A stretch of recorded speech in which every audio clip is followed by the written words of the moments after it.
En mars 2020, alors que des confinements sont prononcés un peu partout sur la planète et que pratiquement toutes les activités sportives et culturelles, entre autres, sont interrompues, Thomas Bach, le président du CIO, annonçait le report d'1 an des Jeux Olympiques de Tokyo qui devaient normalement se tenir cet été. Côté football, l'Euro 2020 est également reporté, les championnats européens ont tous été arrêtés et ont repris progressivement depuis le mois d'août. Sur le continent africain, le CHAN, championnat d'Afrique des nations de football, qui devait avoir lieu en avril, est reporté à janvier 2021. Les championnats nationaux ont été quant à eux annulés, arrêtés, maintenus ou reportés. Qu'il s'agisse de compétitions sportives internationales comme les Jeux Olympiques ou des championnats de football nationaux, l'industrie sportive est particulièrement populaire sur l'ensemble du continent africain. Alors, on va voir dans ce podcast que leurs interruptions et leurs reports liés à la Covid-19 ont eu de grosses conséquences économiques et sociales et ont pris des tournures politiques, en particulier à travers le cas du Cameroun. Merci Nicolas. Bonjour Abdel-Nasir, je te présente en quelques mots. Tu es manager des organisations sportives, tu travailles au Comité national olympique et sportif du Cameroun. Tu as été délégué du Cameroun à la préparation des Jeux olympiques de Tokyo, chef de mission du Cameroun à la première édition des Jeux mondiaux de plage et membre de l'équipe du Conseil du sport de l'Union africaine spécialisée sur le développement du sport en Afrique. Alors, tu es diplômé de l'université de Tsukuba au Japon en études olympiques et de l'université de Ngaoundéré au Cameroun en histoire politique et sciences politiques. Tu es auteur de nombreux travaux sur le sport en général et le mouvement olympique. Tu interviens d'ailleurs de manière régulière en qualité d'expert invité au Collège de Paris en France sur les questions de management du sport. Merci d'avoir accepté notre invitation. La première question que je vais te poser porte évidemment sur l'actualité sportive sur le continent.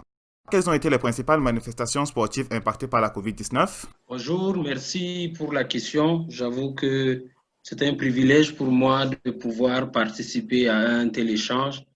Je dirais pour commencer que la pandémie que nous vivons a véritablement introduit des mutations auxquelles on ne s'attendrait pas en temps normal dans le mouvement sportif, à savoir tout d'abord le report des Jeux olympiques.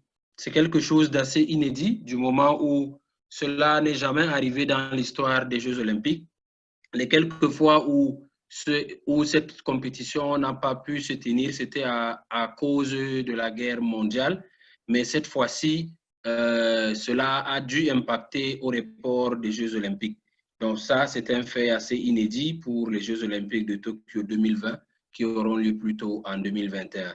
Pour revenir au cas africain, il faut d'abord préciser que globalement, l'arrêt des championnats, des différents championnats, aussi bien en Afrique qu'en Europe, a conditionné la situation de nos sportifs professionnels qui, pour la plupart, vivent en Europe. Et pour ceux qui vivent dans les différents pays africains, cela a eu un impact direct parce que beaucoup d'engagements financiers pris n'ont pas pu être respectés du moment où la pandémie est une situation assez inédite et que le respect des engagements des assureurs n'est pas toujours garanti en Afrique. Alors, je pense qu'en termes de compétition sportive, nous avons particulièrement tous les championnats d'Afrique dans les différents sports qui dépendent des confédérations sportives africaines. Je prendrai le cas de l'athlétisme, par exemple, qui a pu seulement reprendre au cours de ce mois de novembre avec un événement au Cameroun qui s'est tenu tout récemment. Et l'autre catégorie de compétition, c'est également tout ce qui a trait au tournoi qualificatif pour les Jeux olympiques de Tokyo 2020. Il faut préciser que beaucoup d'athlètes africains sont concernés par cette phase-là.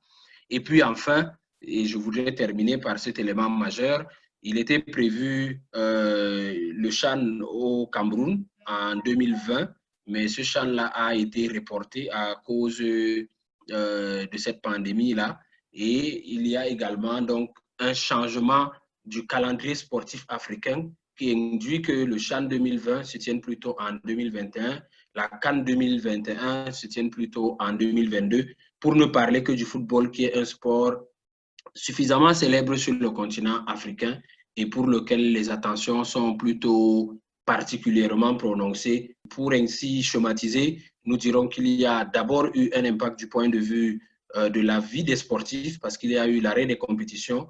Il y a eu un impact du point de vue du calendrier sportif parce qu'il y a beaucoup de compétitions qui ont été renvoyées ou carrément annulées. Et puis enfin, il y a eu un impact du point de vue du tissu sportif qui connaît un certain nombre de réalité et qui fonctionne selon un processus de renouvellement normal, parce que là encore, c'est une petite précision. Il était prévu que les élections se tiennent dans plusieurs fédérations sportives, comme on est en fin d'Olympiade tous les 4 ans. Le système sportif renouvelle ses dirigeants, mais à cause de cette pandémie, ces élections n'ont pas pu avoir lieu et on pressent ça et là des tensions internes du fait du non-renouvellement de l'exécutif qui a été élu pour l'essentiel en 2017 dans beaucoup de pays africains, mais pour le cas du Cameroun depuis 2013 et avec les affaires successives du football, cela n'a pas pu être fait. Donc voilà, je pense, la situation globale en Afrique. Bah, merci beaucoup Abdou Nassir déjà pour toutes ces premières précisions, pour ce premier panorama que tu nous brosses de l'impact de la Covid-19 sur le sport en Afrique.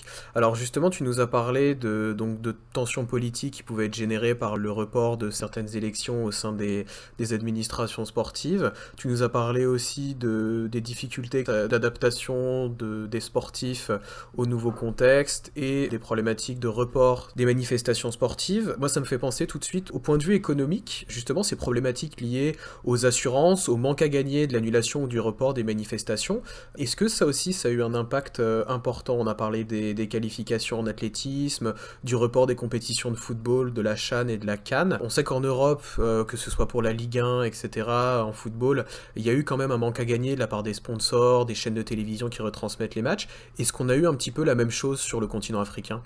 Il faut avouer d'entrée de jeu que le système sportif africain est pour le moment très peu professionnalisé.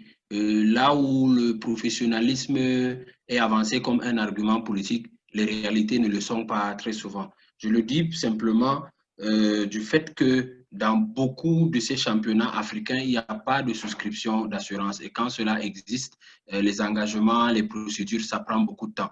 Donc, on ne peut pas véritablement chiffrer en termes financiers.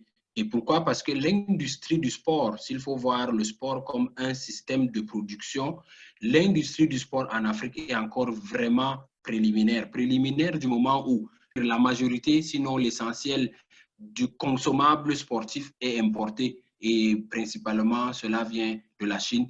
En termes d'infrastructures sportives, vous connaissez très bien le fait qu'aujourd'hui, la Chine a également développé une coopération à travers la construction des infrastructures sportives. Donc, beaucoup de ces pays n'ont pas suffisamment d'infrastructures pour prétendre développer une industrie du sport. Et enfin, je crois l'autre élément qui pourrait également corroborer avec ces autres arguments présentés, c'est le fait que la situation actuelle du sport africain est fortement liée à l'intérêt politique. Dans la mesure où, premièrement, la Fédération camerounaise de football, qui est l'une des plus influentes dans le système sportif camerounais, a pu bénéficier d'un soutien de son organe fêtière, à savoir la FIFA, qui a pu développer un programme de soutien au mouvement sportif qui a traversé dans la situation de la COVID-19.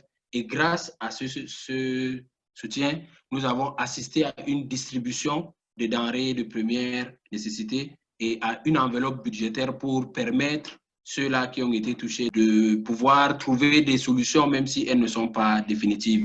Au niveau olympique, il y a eu une mesure similaire parce qu'au niveau aussi bien du Comité international olympique que de l'Association des comités nationaux olympiques d'Afrique, il y a eu une mesure conjuguée qui a permis de développer un programme de soutien aux athlètes à travers les différents comités nationaux olympiques, ainsi que la prorogation du programme de bourse olympique pour les athlètes qui étaient pressentis se qualifier pour les Jeux olympiques de Tokyo en 2020. Le CIO a décidé donc de prolonger ces bourses-là qui vont continuer jusqu'à 2021. Voilà globalement, comme pour résumer, on peut donc retenir que premièrement, la situation et la structuration de l'industrie du sport en Afrique font qu'on ne peut pas véritablement évaluer et chiffrer le manque à gagner. Et toutes ces réalités-là du système sportif africain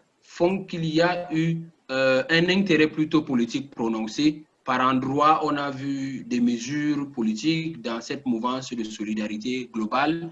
Et pour le cas spécifique du football, nous avons vu des mesures encouragées par la FIFA et implémentées localement.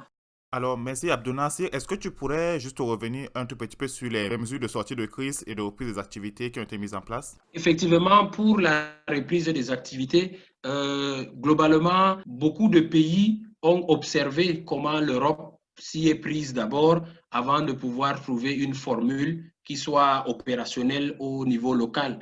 Nous savons tous qu'en Europe, il y avait eu un arrêt complet et puis progressivement, nous voyons les championnats reprendre en Europe. Cela a motivé plusieurs pays africains à également initier cette reprise. Cette reprise, pourquoi? Parce qu'il y a quand même des facteurs qui poussent les pays aujourd'hui à reprendre l'activité sportive.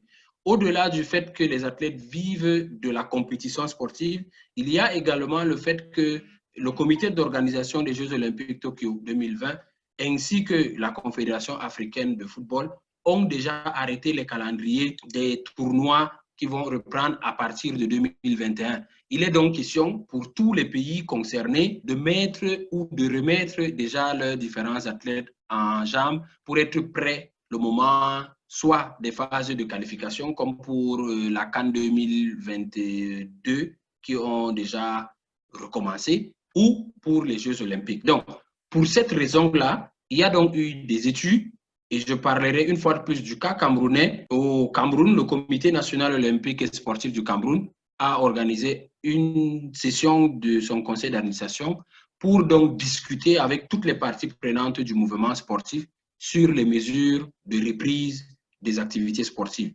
Cela a donné lieu à un partenariat entre les pouvoirs publics qui ont, il faut l'avouer encore en Afrique, les leviers nécessaires d'exécution dans le champ sportif, parce que le mouvement sportif reste autonome pour l'essentiel, mais ne dispose pas suffisamment de moyens d'action. Donc, avec ce partenariat, pouvoir public, mouvement associatif sportif, ils ont donc défini les critères de telle sorte qu'on puisse s'assurer qu'il y a non seulement des mesures qui vont permettre qu'il y ait des tests pour l'ensemble du mouvement sportif, qu'il y ait des mesures de distanciation sociale, qu'il y ait également une budgétisation de ces coûts qui n'étaient pas prévus. Mais je préciserai comme observateur social que cela reste un idéal parce qu'aujourd'hui, ce qu'on déplore en Afrique, c'est qu'une fois la première vague qui était annoncée comme catastrophique et finalement qui n'a pas été aussi catastrophique que cela, il y a eu un relâchement collectif en matière d'observation des mesures contre la COVID-19 et nous craignons que sur le moyen ou le long terme, que nos athlètes se retrouvent dans des difficultés quand ils voudront aller compétir hors du continent pour non-respect de ces mesures qui sont devenues unanimement des mesures valables. D'accord, merci beaucoup pour ces nouvelles précisions. Les sportives et les sportifs, ils ont été impliqués eux-mêmes, je crois, dans la communication de lutte contre la pandémie. Comment est-ce qu'ils ont été impliqués? Et justement, tu parlais de relâchement. Est-ce que leur implication pour la mise en œuvre de ces mesures, elle a été efficace selon toi? Alors, une fois de plus, je pense que c'est au cas par cas. C'est au cas par cas parce que quand on prend la situation dans une approche pyramidale, on va se rendre compte qu'au niveau du CIO, il y a eu toute une campagne à travers les athlètes pour non seulement sensibiliser le monde sportif sur les moyens de reprise de l'activité sportive et davantage pour utiliser le sport comme un moyen dans les conditions de confinement pour garder la forme, pour ne pas déprimer. Donc, nous avons vu des challenges à travers les réseaux sociaux, plusieurs challenges, non seulement pour soutenir le personnel médical, mais pour également valoriser le sport autrement. Mais je pense que fondamentalement, cette mesure n'a pas été formalisée. Elle n'a pas été formalisée, pourquoi? Parce que la pandémie a plutôt mis au devant de la scène les acteurs politiques. Parce qu'il faut bien se l'avouer, en Europe comme en Afrique, quand la pandémie est apparue, elle a été perçue d'abord comme une question politique.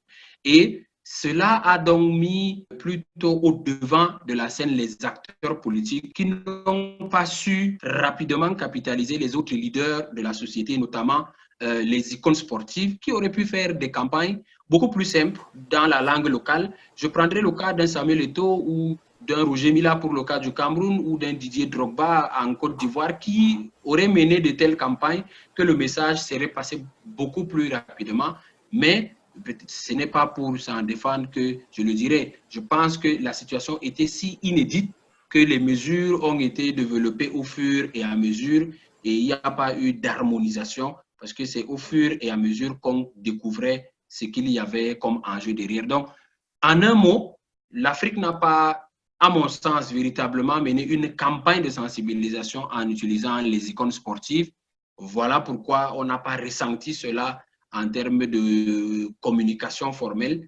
Toutefois, il y a eu des mesures localisées, soit des organisations sportives, soit des clubs sportifs qui ont mené des challenges et qui ont permis tout au moins de comprendre qu'on peut vivre l'activité sportive non pas dans l'encadrement formel d'une organisation sportive, mais également comme une initiative venant des individus appartenant donc à l'ensemble du mouvement sportif. Et donc, par conclusion, il était difficile de pouvoir mesurer l'impact d'une telle initiative aussi dispersée que variée et qui ne soit pas encadrée par une instance formelle. Très bien, merci beaucoup pour ce mot de la fin et merci une fois de plus d'avoir bien voulu répondre à toutes nos questions, Abdou Nasser. On le rappelle, membre du Comité national olympique et sportif du Cameroun. C'était un plaisir pour moi d'avoir participé à cet échange très riche.